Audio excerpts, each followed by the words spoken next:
Welcome to Between Two Chairs, Demystifying Commercial Real Estate, the podcast that brings you the latest insights and trends on the South Florida commercial real estate market, with your hosts, Fernando Arencibia Jr. and Jennifer Woolman. In each episode, we dive into the world of commercial real estate and break down complex concepts to make them accessible for everyone.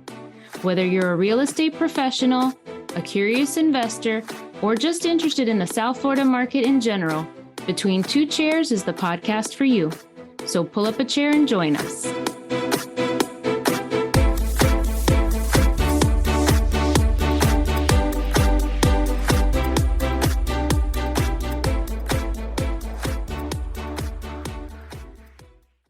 Welcome, everybody. Last episode that we did was Connect the Dots. And so today we're going to focus on a book by Ryan Holiday called The Obstacle is the Way. One, because you quote it so often. I did bring the book, and this one is a newer one because the other one was all like scribbled on. And the reason we're doing this is for preparing our mindset for 2024. The reason I say that is because already there's a lot of noise out there, right? It's a election year.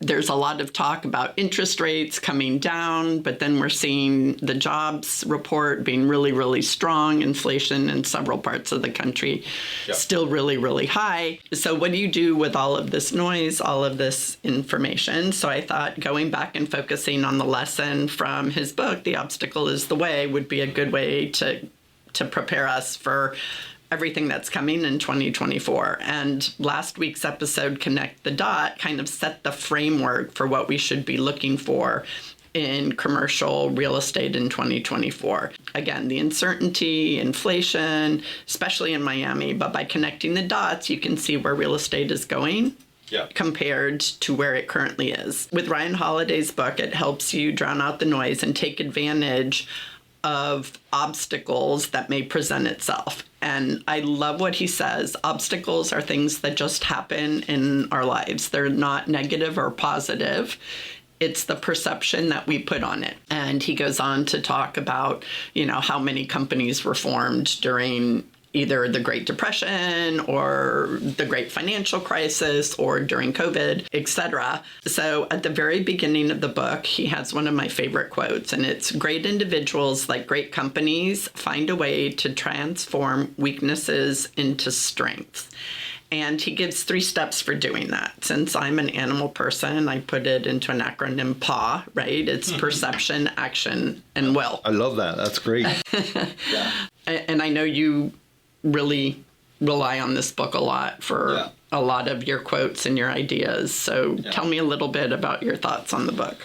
This is a book that is based on the Stoic philosophers and the writings of Meditations by Marcus Aurelius and Epictetus and all these other great Stoic philosophers, and it really is a book about practical application. It is not a rah motivation book. It's not a self-help book from that angle. It's really about, to your point, the first one I think is the most important out of Paul, which is perception, and it's really a book about perception. If you change your perception about the obstacles, the difficulties, sometimes the turbulent times that we have to navigate, it's going to inform the way that you act. It's going to inform your will to move things along and move things forward. So there's something beautiful about the idea that, when you are confronted with difficult times or with a difficult decision or a difficult moment, whether it is personal or professional, that you begin to look at the problem as a way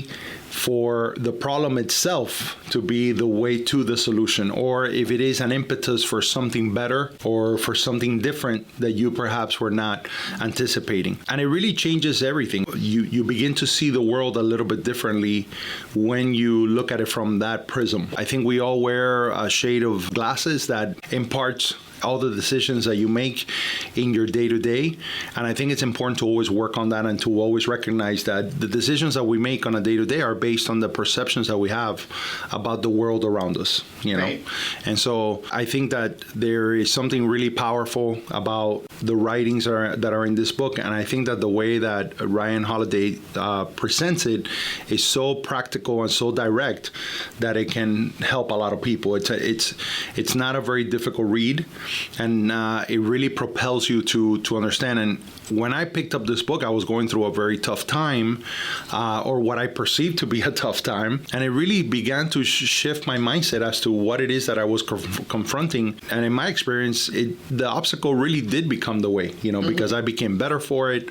I learned so much. It's in the losing that you learn. That's the reality of life. It's not in the winning. And so when you look at obstacles from that perspective, and you're looking at it as an opportunity to learn something, as an opportunity to grow, then it really shifts your mindset, and you kind of begin to carry yourself with a little bit of a shield, right, against how sometimes we can have, and I heard somebody say this phraseology, ruminative thoughts, like your mindset goes into a cycle. Your thinking begins to be circular. You're not really going directly at addressing a problem, but all you're doing is ruminating over the problem over and over and over and over again. You're kind of beating around the bush, right, going around and round in circles, right, instead of tackling it straight on and move forward. That's right. That's right. Yeah. So what I loved about this book, because I always try to remind myself of this, is to always focus on what you can control, right? And that goes to the perception.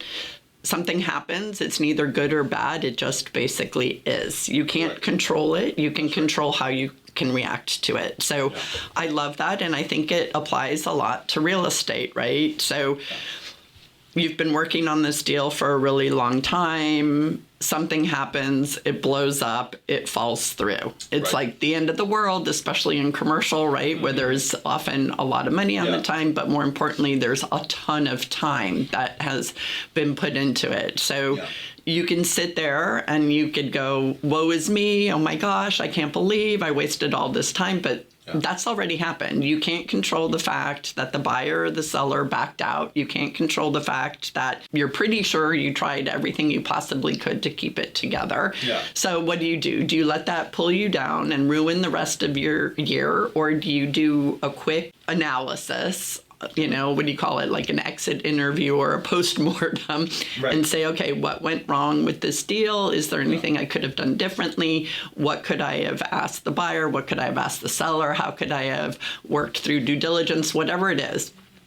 And take that information, learn from it, and then move on. And in 2023, we had inflation and interest rates that were the main factors that basically just completely took the wind out of the sales of commercial real estate, which had experienced their best years, I think, in the history of commercial real estate during the middle to end of 2020, 21, and the beginning of 2022. So moving forward for 2024, predicting the year ahead, NAR has put together kind of what they think might happen, right? At the end of the day, we can't control anything. Correct. But if you are an expert or an investor in office, do you leave? Do you abandon that asset class that that you have all your contacts in? Or do you say, okay, office is going to go through a really tough couple of years, depending, kind of regardless of what the interest rates do, because the reality is that work has changed, how people perceive work has changed. So what do you do? Retail's on a total high right now, right? Retail's doing great, industrial's great. The predictions are that they're still going to do pretty well. So as an investor, do you just keep riding that high or do you sell? As an agent dealing in retail, eventually something's going to happen to disrupt, retail. Who could have predicted COVID? Right. But a lot of the predictions that people had about how COVID was going to affect real estate didn't happen. Correct. Or they didn't happen immediately. Maybe they're happening now and we're paying for some of that. That was kind of why I wanted to get into this perception, because it's in the obstacle that is put before you that the opportunity arises. And if you can connect the dots between the obstacle and the opportunity, you're going to have a phenomenal year, regardless of what your asset class does, regardless of what the interest rate does, regardless of who becomes president, all that kind of stuff. So I think there is something about understanding that at the end of the day, when you're an investor or you're a broker in this sector, in commercial real estate, or really anything that you do in life, when you're confronted with obstacles or perceived obstacles, you always have to go into what are the basics, what are the most important basic factors, especially when you're talking about office. There's great opportunity in office, and you and I have looked at some deals in the West Coast where office has been hurting the most, where we're looking at it and we're seeing, wow, fundamentally, there is an incredible opportunity in some of these assets that have been so devalued by everything that is happening. So oftentimes, the asset class that gets beat up the most in the press is the one where you have the largest opportunity for a great investment. And we did that a podcast about, investing on the edge of scary. And I think this is not about the edge of scary in regards to location, but it's in regards to the asset class and everything that is getting bombarded about the death, quote unquote, of office. I think that what happens here is, as an investor, when you are looking at not headwinds, but when you're looking at things that can potentially be negatively affecting an asset class that you're an investor in, or an asset class that you have yet to invest in, but that you're looking at, is you gotta always bring it down to its most fundamental facts. And I think that we often catastrophize the things that are not fundamentally important, right?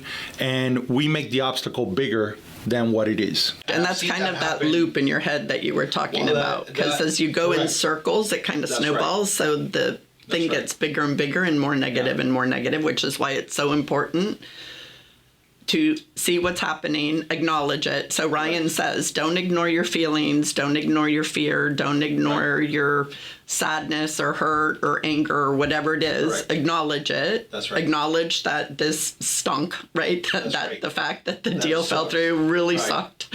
Yeah. But then move on. And so I think that, to your point. What I find really interesting is that, so the book is divided into 3 main chapters, which is, there's a chapter on perception, there's a chapter on will, there's a chapter on action. All of those things are important.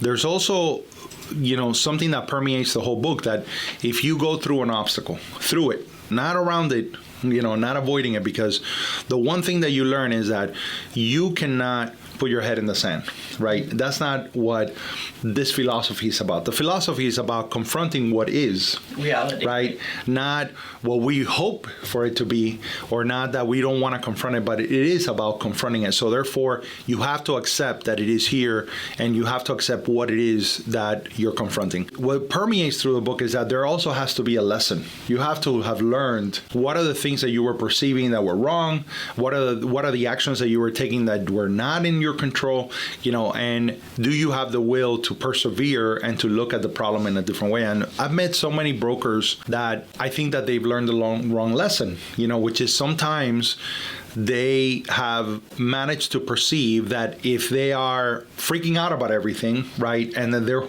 working really hard and they're making all the calls and they're doing everything that they think they can by rustling other things, that somehow that is the only reason why they're able to get a transaction through the finish line. What I've learned, and what I think most brokers learn through experience, is that there are a lot of parties to the transaction, right? And that things, if they're done well from the beginning, often will find a way to work themselves out. And that sometimes all you have to do is just be steady, right, with the way that you are handling, the process. A friend of mine, he was a client who became a friend, and I remember we were going through a difficult moment in a transaction in which the seller basically was trying to find a way to remove him as the buyer from the transaction. He was trying to find a way within the contract to basically to cancel the contract, because as we were suspecting, he had found somebody that was willing to pay him more for the building. And so my client's way of handling it is to say, well, if he's looking for something in the contract that is going to kick me out of buying this property, then I have to look for something within the contract that is going to keep me in control of this transaction.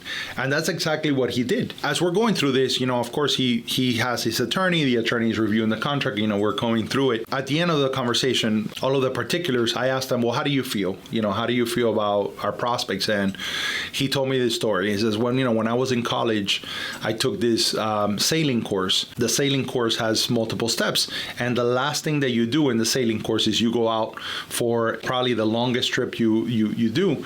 And then they hit terrible weather, and everybody's kind of freaking out, and they're kind of forgetting what they learned. He's looking at this scenario, and it's a really bad weather, but then he's looking at the captain, and the captain is super steady, super in control, and basically directs everybody, do this, do that. And so he felt that, there's a steady hand guiding this boat. So it was fine. And he was telling me, I feel the same way after having a conversation with my attorney. I think we're on solid ground. I think we have a steady hand guiding the vehicle. What I find interesting is after reading this book, I look back at so many issues and problems that I've had to handle in my professional career, and how everything that was supposed to happen happened. Right. And when I was freaking out was because my perception was all wrong. Right. Yeah. So I think that story that you told takes us into the next one, which is action, right? Yeah. So he says, a persistent action is the cure to whatever obstacle you face. And he wrote, persist in your efforts, resist giving in to distraction, discouragement, and disorder. Again, he says it's okay to be discouraged. That's right. But don't let discouragement stop you, because that's when you go into a loop. And he used a really great example from Silicon Valley. So Silicon Valley, when these tech companies come up with a product, like when Apple first came up with the iPhone, they put out the minimum viable product, the MVP, which is what is the least product that we can do so that we're spending the least amount of money to put it out in the market and test what works and what doesn't work. And that way, if the product fails and the consumer hates it and it doesn't go anywhere, they haven't spent a ton of money. But if the consumer loves it, they know they're on the right track and they can invest more time and money and start tweaking it. And he wrote, just follow the process. So I think, to your point, the reason the sailing instructor did well was because he was trusting in the process, right? That's it's what pilots do. It's what astronauts do. And it's what Ryan Holiday recommends that we all need to get better at, that we need to really focus, be persistent in whatever actions we take to move our needle forward. Yeah. And then to just follow the process and trust the process. I love you so much. We haven't spoken about the book before, having this podcast. And I think, you're so smart and you're so perceptive, because that's exactly the point, is about the importance of the process. I started in the real estate industry and the mortgage business. And I remember I was still teaching, so I would teach. And then like 3:30, 4 o'clock, I would go to the office and I would be there for a couple of hours. And part of it was learning and immersing myself. And then my first summer, where I was there all the time, I saw the habits, right, for lack of a better term, of one of the top producing, mortgage brokers in the company. And I always found it weird. He was never the first person in the office, right? He would always show up like around 9:30, 10 in the morning. Then he would take out this old calendar, right? And he would go down the list and he would just start making phone calls. And so for from 10 to 12, 12:30, he was just, making phone calls. And then he would close the book, get up, and go have lunch. And, one day, we're having a conversation and he's freely sharing his approach. And he was saying, this is a business where there seems to always be a fire happening. There's always an emergency. There's always something that needs to happen. There's always something that, there's a paperwork that we're missing, or, this didn't get approved, or whatever it is. All of those things are things that they need to be addressed. They need to be handled. You need to have a system for those. That's all fine and dandy. But the most important thing for me, and the only thing that I can fully 100% control, is that there are these phone calls that I have committed to making every day from 10 to 12, no matter what happens to me, I only focus on the process. And then he told me, now you might say, I'm focusing on the process because that's how I get business. And you may be right. I do get business out of those calls.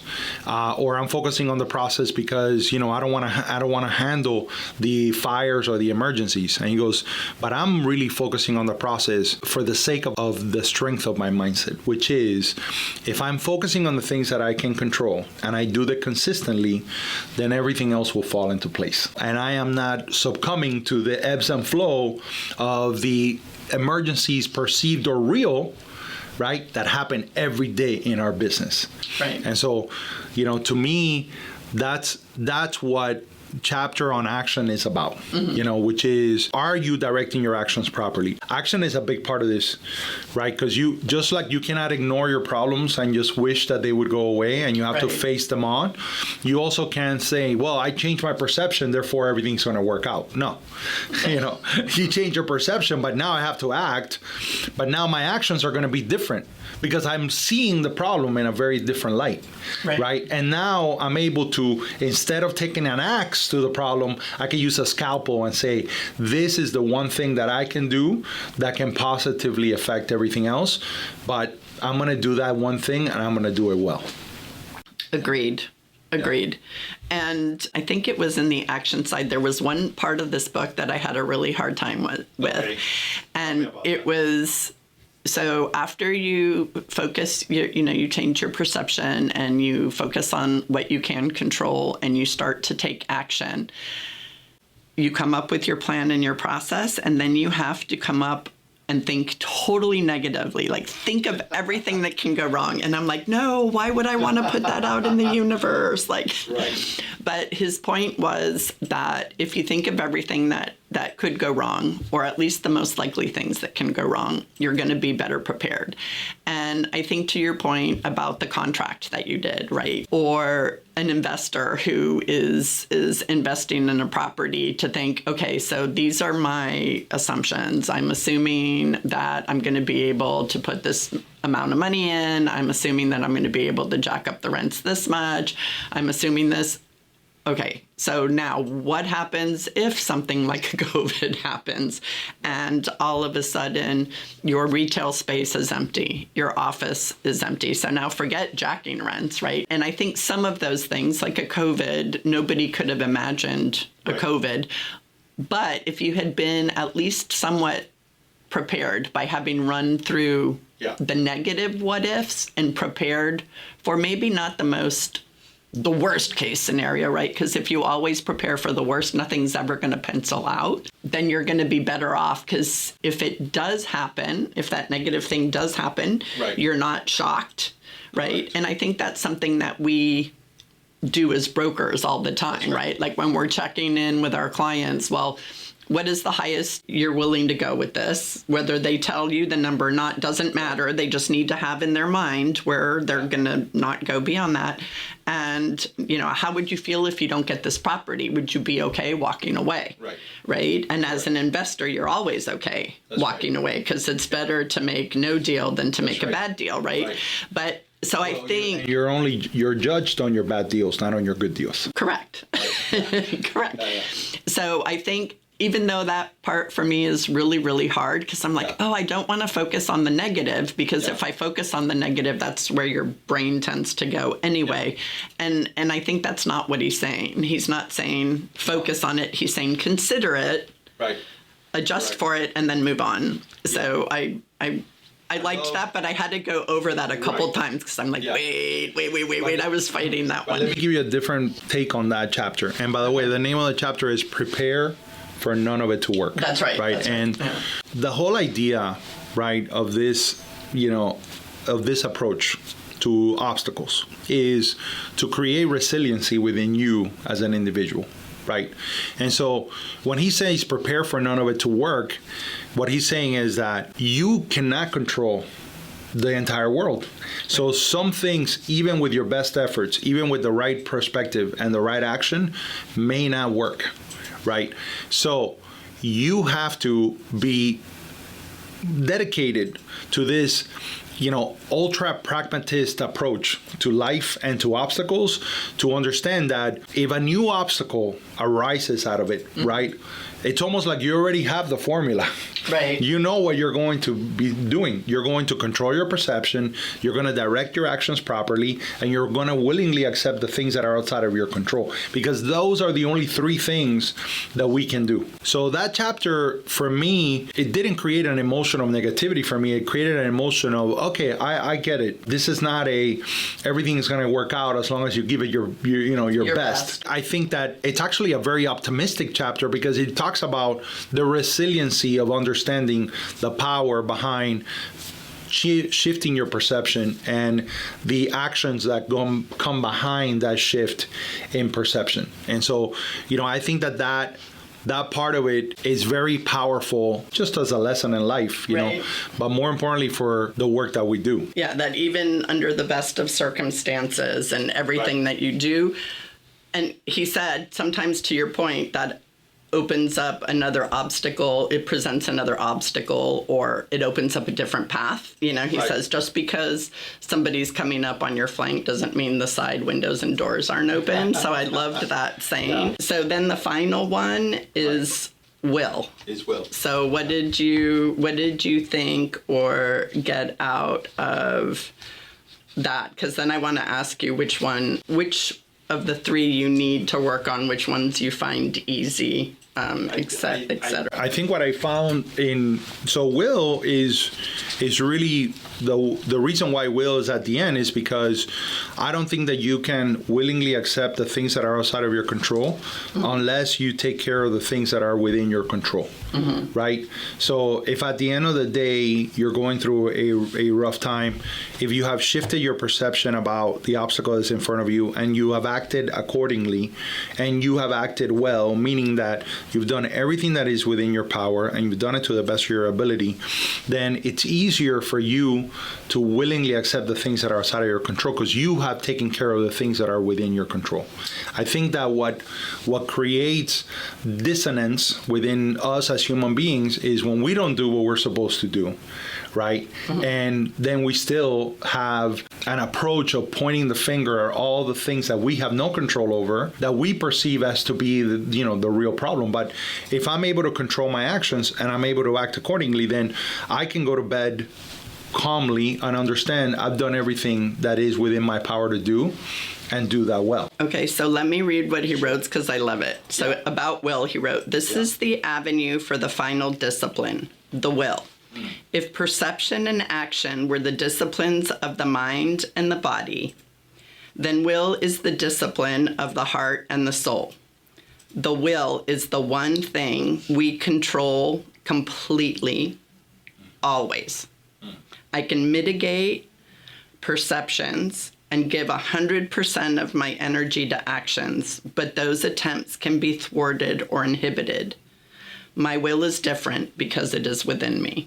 I love that. He's so good. Oh my God, he's just so good at simplifying stuff and bringing stuff down to... There's just so much power in those words. It's really not I should say for those who haven't read it, it's not a big book. No, it's a it's really, it really gets to the point. And that one in itself is the point of the Stoics, which is let's remove all the flowery language. Let's just get to the meat of the matter, and let's have some real conversations. The way that I look at it. And there's one thing here that I find, which is kind of a part of it for me, is to find like-minded individuals that also think in the same light, right? And I think that there is something powerful about that, because the one thing that I have found that is important with this entire process is that sometimes when you're in the middle of the fray, you can't see the obstacle for what it is, and you can't see what is the way through the obstacle. Right. And so being able to share with others and being able to have a conversation and being able to kind of have them look at the problem from an outside looking in, sometimes it becomes very, very helpful. Once I have gone through that process, right, and I have identified, okay, this is the obstacle, this is the opportunity, this is the way that I need to go, at the end of the day, which is to your point of that chapter, things may or may not work out. But it is true that I totally have 100% control as to what I'm willingly I'm going to accept as things that are outside of my control and things that are within my control. But without the action, there is no reprieve for the problem. And it's persistent action, and that's what I have trouble with. So I have no problem really with perception. I think I'm very, very good at being like, okay, here's the drama. Let me just, take it down to the point. Will, I'm an Aries, so I have strong will. And for me, action isn't a problem. I'm always active. I'm always taking action towards my goals. My challenge and what I'm going to focus on working on this year is persistent action, right? Because I might only give it 1 to 2 months, and then I'm like, this isn't working. Let me try something else. Well, is 1 to 2 months enough, or should I continue doing that one action that I'm pretty sure is going to work, kind of along the lines of the compound effect, and maybe just to keep me focused on doing that persistent action, introduce something else that maybe gets a different effect. I don't know, but that's something that's why I kind of went back to this book now, because I knew this year, I feel like there's a ton of opportunity out there for all of us in 2024, but I know it's going to get loud. I know it's going to be rocky, right? I don't think anything's going to go the way that we predict. There's a lot of stuff going on. So, well, I'll give you an example of what you're referencing, and it's probably the best compliment that I've ever received. Is I worked with this attorney. At one point, we were doing this very small transaction, and it was a short sale. So, we had to deal with the bank and the approval and all that stuff, and it became complicated. It was a small transaction in as far as, payment, right? For both of us, we weren't making a lot of money. But at the end of the transaction, because he wanted to give up, halfway through it, he goes like, financially, it's not worth it. Financially, it's not worth it, right? But he was telling me like, if I'll say this for you, Fernando, whether the deal is big or small, you're like persistent. And I say like, I don't think in terms of numbers, right? When it comes to the compensation, I think in terms of I gotta get it done, right? And so, that's probably the best compliment I've ever received. And my mindset is we'll get a referral from somebody, we'll make some calls, the person doesn't call you back, I tried 3-4 times, the person's not calling back. It's hard for me to give up. It's hard for me to give up on that person. Now, I might shift the way that I approach reaching out. I might, find another angle, but it's just very hard for me to let that go, because it's the only thing that I can control is that persistent action, within my own limits, right? But I think that there is something powerful about that you can go through a day in your life and feel very accomplished. And, it didn't seem like anything happened right that day. But the example that I gave you about this broker, showed up in the morning, made his phone calls, he did everything that was within his control to be able to look at the one thing that is the only focus that we should have, which is progress and not perfection. Right? And so he's always looking for progress, but he's always controlling his actions. And that to me is what's powerful, about this, about this approach. Agreed.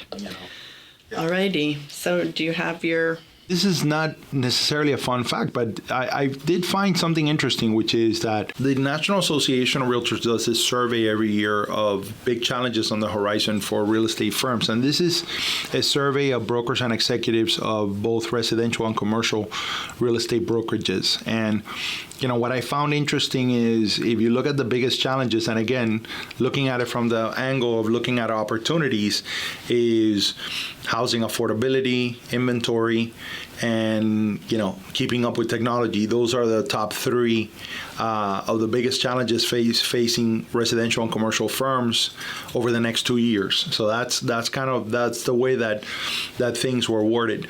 And I found it interesting that both commercial and residential firms, at the top of the list was that housing affordability, which I think is where there's going to be a lot of opportunity.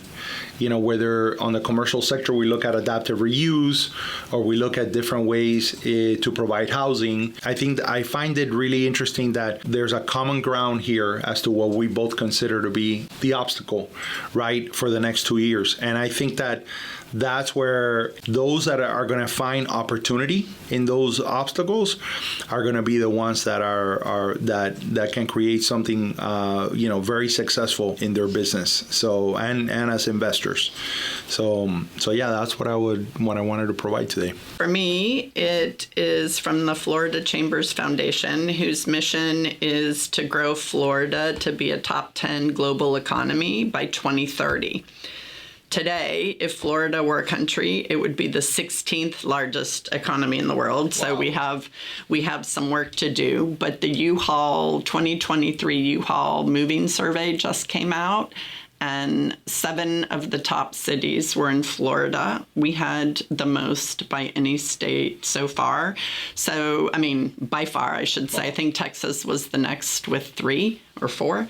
So no matter what goes on, Florida is in a pretty good position overall. Our inflation is still high because all of the demand is going to drive up and keep real estate prices high. Miami itself has one of the lowest, and I think we're at employment rate is at 1.4 in the city. It's unheard of low, which means inflation's going to be high, but that means prices aren't going to come down soon, right?